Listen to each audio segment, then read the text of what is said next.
পুকুরে স্নান করতে গেলে গ্রামের সমস্ত লোক বৃদ্ধাকে অবাক চোখে দেখতে লাগলো। অন্যদিকে শাকিনী নিজের ক্ষমতায় বৃদ্ধার ভাঙা বাড়িটি নতুন করে গড়ে তুলল। বৃদ্ধা পুকুর থেকে বাড়ি ফিরে গিয়ে অবাক হয়ে রইল।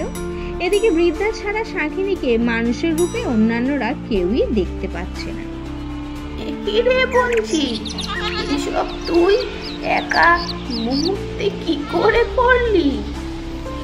আশা নিয়ে তোকে ভাবলে হবে না। আর সারা রাত গাছতলায় বসে তো ভালো করে ঘুম হয়নি। তুই এখন একটু ঘুমিয়ে নে, আমি রান্না বান্না করে তোকে ডেকে নিচ্ছি। আর তোর ছাগলটাকেও খুঁজে আনছি।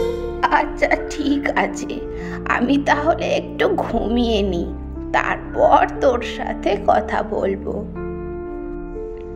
বৃদ্ধা ঘুমাতে